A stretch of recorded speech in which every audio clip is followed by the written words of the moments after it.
Hello और welcome back to another new video of learn with Bhavna.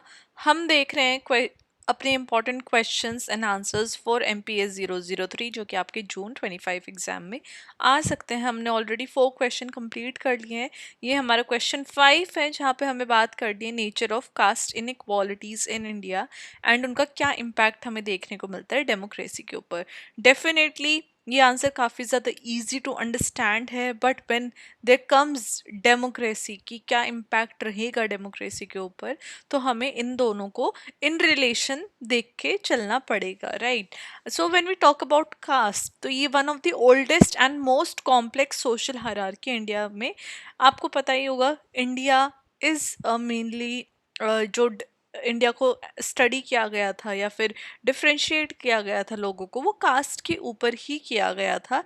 And this was done by the Britishers to understand Indian nation, India as a nation even in a better way, right। तो जब cast के basis के ऊपर study किया गया India को divide किया गया लोगों को समझने के लिए, सोसाइटी को अंडरस्टैंड करने के लिए, तो कास्ट अपने आप में एक सबसे ज़्यादा ओल्ड और मोस्ट कॉम्प्लेक्स सोशल हायरार्कीज निकल के आता है। ऑल्दो जो इंडियन कॉन्स्टिट्यूशन है उसने इक्वालिटी गारंटी की है हर एक लोगों को, लेकिन जो कास्ट बेस्ड इनइक्वालिटीज़ है वो हमें देखने को मिलती है आज भी social economical and political life को लोगों की शेप कर रही हैं, अफेक्ट कर रही हैं। तो जो कास्ट का नेचर है, कास्ट की जो इनइक्वालिटीज़ हैं, उनको अंडरस्टैंड करना बहुत ज़्यादा ज़रूरी हो जाता है कि कैसे वो डेमोक्रेसी को अफेक्ट कर रही हैं। एंड इसको स्टडी करना इसलिए ज़रूरी नहीं है कि हम लोगों की मतलब कि लोगों को नीचा दिखा सके, बट इसलिए ज़रूरी है ताकि हम लोगों की समस्या समझ के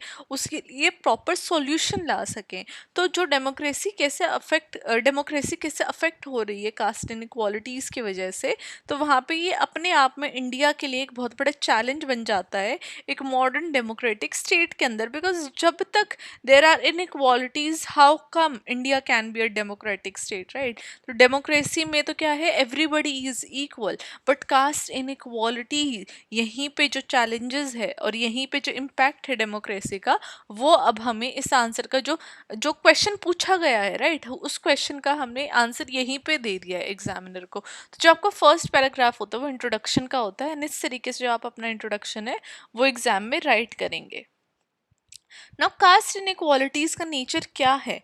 तो कास्ट एक हायरार्किकल सिस्टम है जो कि लोगों को सोशल ग्रुप्स में डिवाइड कर देता है बर्थ के बेसिस के ऊपर ही। मतलब कि as soon as a baby is born, तभी उसकी जो कास्ट है वो डिसाइड कर दी जाती है।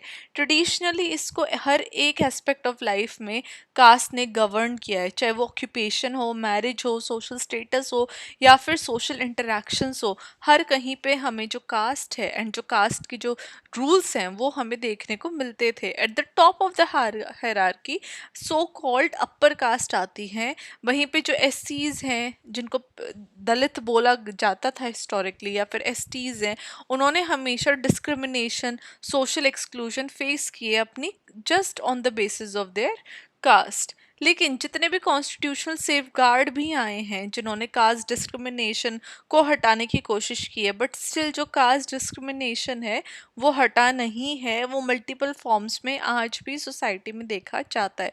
जहाँ पे फर्स्ट हमारा आएगा सोशल इनइक्वालिटी। अब जो अनटचेबिलिटी है उसको लीगली बैन कर दिया गवर्नमेंट ने, राइट, लेकिन स्टिल वो काफ़ी सारे एरियाज में आज भी प्रैक्टिस की जाती है, जहाँ पे जितनी लोअर कास्ट हैं उनको एंट्री मना होती है टेम्पल्स में, या फिर ऐसे एरियाज के अंदर जो कि पूरा जो विलेज है वो शेयर करता है। तो whether that is entry into the temple, या फिर उनके लिए अलग से सिटिंग बनाना विलेज फंक्शंस के लिए, या फिर वाटर सोर्सेज में उनकी कोई भी एंट्री ना होना। जहाँ पे एक कुआं है या तालाब है जो कि गांव शेयर करता है, वहाँ पे इन लोअर कास्ट की एंट्री ना होना। तो उनको क्या, उनको दूर दूर जो वाटर सोर्सेज हैं वहाँ पे जाना पड़ता है वाटर कलेक्ट करने के लिए। तो ये सोशल इनइक्वालिटी देखी जाती है। सेकंड इज इकोनॉमिक इनइक्वालिटी, जहाँ पे लोअर कास्ट अपने आप की जो लैंड है ओनलेस लैंड हो जाते हैं वो उनकी, बिकॉज इनकम बहुत ज़्यादा लोअर होती है, वो लो पेड इनसिक्योर जॉब्स में काम करना उनको पड़ता है मजबूरी में। दलित और आदिवासी हैं, उनको ओवर रिप्रेजेंटेड किया जाता है मैनुअल लेबर के अंदर, एंड अंडर रिप्रेजेंट किया जाता है फॉर्मल सेक्टर जॉब्स में, बिकॉज जो उनको जॉब्स भी प्रोवाइड की जाती है वो भी ऐसी छोटी मोटी जॉब्स प्रोवाइड की जाती है जिसकी वजह से वो बेसिक अर्निंग जो है अपनी वही कर पाते हैं, so that they can just have food on their plates, right? और उनको फॉर्मल सेक्टर्स जॉब्स में नहीं रिप्रेजेंट किया जाता है, या फिर उनकी एंट्री बैंड होती है, या फिर लोग उनको लेते नहीं हैं। Third is educational inequality. काफ़ी सारे अफर्मेटिव एक्शंस आए हैं, लेकिन जो ड्रॉप आउट रेट्स हैं SC ST स्टूडेंट्स में वो बहुत ज़्यादा हाई है, mainly because of poverty, and जो उनके साथ डिस्क्रिमिनेशन होता है स्कूल्स के अंदर by teachers, by students, and lack of resources भी वन ऑफ द रीज़न है ड्यू टू विच वो स्कूल्स में एडमिशन्स नहीं लेते हैं या फिर ड्रॉप आउट कर देते हैं।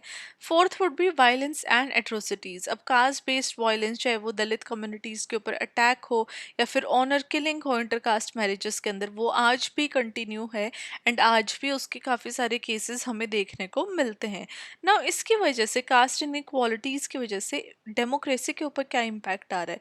देखो, कास्ट इनइक्वालिटीज़ डेफिनेटली एक चैलेंज है इंडिया के डेमोक्रेटिक आइडियल्स के लिए, that is equality, justice and fraternity.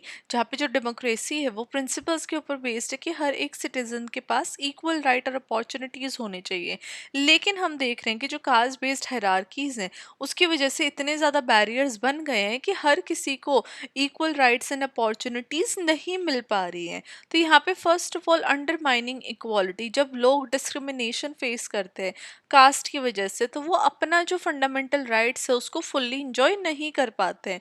चाहे वो अनटचेबिलिटी जैसी प्रैक्टिसेस हो, कास्ट बेस्ड इंसल्ट्स हो, या फिर सोशली जो ये कम्युनिटीज़ हैं, कास्ट ग्रुप्स हैं, इनको बॉयकॉट कर देना हो, इसकी वजह से जो उनकी डिग्निटी और इक्वालिटी टू राइट है उसको वॉयलेट किया जाता है। डेफिनेटली ये एक बहुत बड़ा रीज़न है जिसकी वजह से इक्वालिटी नहीं आ पाती है, एंड डेमोक्रेसी का जो जो आइडियल्स है, इक्वालिटी, जस्टिस एंड फ्रेटर्निटी, वो यहाँ पे लागू नहीं हो पाता है। Second is political mobilisation. अब कास्ट अपने आप में एक मेजर रोल प्ले करता है इलेक्टोरल पॉलिटिक्स के अंदर, जहाँ पे कास्ट के बेसिस के ऊपर वोट बतौरे जाते हैं, राइट? तो कास्ट आइडेंटिटीज क्या है? पॉलिटिकल पार्टीज यूज करती हैं कास्ट को ताकि वो वोट्स अपने हिस्से में डलवा पाएं। वाइल इससे क्या है, जो मार्जिनलाइज ग्रुप है वो अपनी आइडेंटिटी को असर्ट करते हैं एंड अपनी आइडेंटिटी को रिप्रेजेंटेशन के लिए डिमांड करते हैं।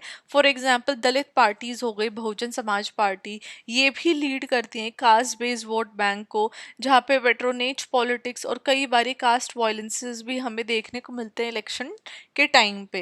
वहीं पे थर्ड आएगा रिप्रेजेंटेशन। जो इंडियन कॉन्स्टिट्यूशन है वो रिजर्वेशन प्रोवाइड करता है लेजिस्लेचर में। आपको पता ही होगा आज के टाइम पे जो रिजर्वेशन है वो कितना बड़ा एक मुद्दा बना हुआ है, एंड डेफिनेटली ये बहुत बड़ा मुद्दा पहले भी था, जहाँ पे एजुकेशन में, जॉब्स में SC ST OBCs को एक स्पेशल सीट देनी या फिर उनके लिए एक स्पेशल हिस्सा बना देना। तो ये जो अफर्मेटिव एक्शन लिए जा रहे थे ताकि जितने भी लोअर कास्ट हैं या फिर जो लोग हैं जिनको इतनी अपॉर्चुनिटीज़ नहीं मिलती हैं लाइफ में वैसे ही स्फेयर पे, उनके लिए अलग से अगर सीट्स रिजर्वेशंस प्रोवाइड कर दी जाए तो may be they can have a better life. तो इससे क्या हुआ, मेन स्ट्रीम इंस्टीट्यूशन ने के द्वारा कास्ट बैरियर्स को चैलेंज किया गया थ्रू दीज रिजर्वेशंस। हावेवर जितनी इनइक्वालिटीज थी वो आज भी हैं, बिकॉज जो एलीट हैं वो डोमिनेंट सब कास्ट को कैप्चर कर लेते हैं, उनके बेनिफिट्स को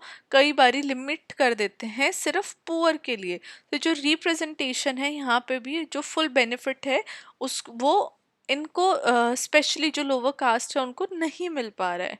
fourth is social justice movement. Caste inequalities ने बहुत सारे पावरफुल डेमोक्रेटिक मूवमेंट को भी स्टार्ट किया है। लीडर्स रहे हैं हमारे जैसे डॉक्टर BR अम्बेडकर, जिन्होंने चैम्पियन किया था दलित के लिए राइट्स, एंड वो सोशल इक्वालिटी के लिए भी उन्होंने फाइट किया था। लेकिन व्हेन वी टॉक अबाउट आज की जो सिविल सोसाइटी ऑर्गेनाइजेशन है, दलित मूवमेंट्स है, स्टूडेंट ग्रुप है, वो आज भी कंटिन्यू डिमांड कर रहे हैं जस्टिस के लिए, जहाँ पे वो इन भेदभाव को हाईलाइट करते हैं, वो पॉलिसीज़ के लिए पुश करते हैं कि ऐसी पॉलिसीज़ लाई जाएं जिसकी वजह से जो कास्ट बेस्ड गैप है या जो कास्ट बेस्ड जितने भी ये इश्यूज आ रहे हैं उसको कम किया जा सके। Fifth is challenge to fraternity. अब कास्ट प्रेजुडिस क्या है, बहुत ज़्यादा हैम्पर कर देते हैं सोशल हार्मनी को और नेशनल यूनिटी को। बहुत सारे कास्ट बेस्ड राइट्स देखने को मिलते हैं, डिस्क्रिमिनेशन देखने को मिलती है यूनिवर्सिटी कैंपसेस पे, या फिर मैनुअल स्कैवेंजिंग ये दिखाता है कि जो कास्ट है वो आज भी सोसाइटी को बांट रहा है, एंड इससे फ्रेटर्निटी भी लिमिट होती है। तो ये अपने आप में एक असेंशियल पिलर है डेमोक्रेसी का। तो कहीं ना कहीं जो चैलेंजेस हैं वो हमें आज भी देखने को मिलते हैं, एंड ये चैलेंजेस डेफिनेटली जब तक रहेंगे, जब तक जितनी भी कास्ट बेस्ड इनक्वालिटीज़ है, प्रेजुडिस हैं, इश्यूज हैं, ये ख़त्म नहीं हो जाते हैं। एट द एंड हम अपने आंसर को ये कहते हुए कंक्लूड करेंगे कि जो इंडिया की डेमोक्रेसी है उसने बहुत सारी प्रोग्रेस से वो लेके आए हैं, जहाँ पे कास्ट बेस्ड इनक्वालिटीज़ को कम किया गया है कॉन्स्टिट्यूशनल सेफ गार्ड के द्वारा, रिजर्वेशंस के द्वारा, सोशल मूवमेंट्स के द्वारा। बट जो कास्ट है वो आज भी लोगों की अपॉर्चुनिटीज़, उनकी डिग्निटी को एक्सेस एक्सेस करने में काफ़ी ज़्यादा शेप करती है। तो जो चैलेंज है इसको और भी ज़्यादा हमें यूज़ करना चाहिए लॉज को और भी स्ट्रॉन्ग बनाने के लिए, ताकि एक फेयर इम्प्लीमेंटेशन हमें देखने को मिले, माइंडसेट लोगों का चेंज हो एजुकेशन के द्वारा, मार्जिनलाइज कम्युनिटीज़ की एम्पावरमेंट के द्वारा, ताकि लोग जो है अपने राइट्स को क्लेम कर सके। तो एक ट्रूली डेमोक्रेटिक सोसाइटी तभी गारंटी हो सकती है, ना कि तब कि सबको राइट हो वोट करने का या फिर इक्वल वोट्स मिले, लेकिन जो कास्ट है वो किसी भी तरीके से एक इंसान की वर्थ या अपॉर्चुनिटीज़ को डिसाइड ना करे। कास्ट एक डिसाइडिंग फैक्टर नहीं होना चाहिए।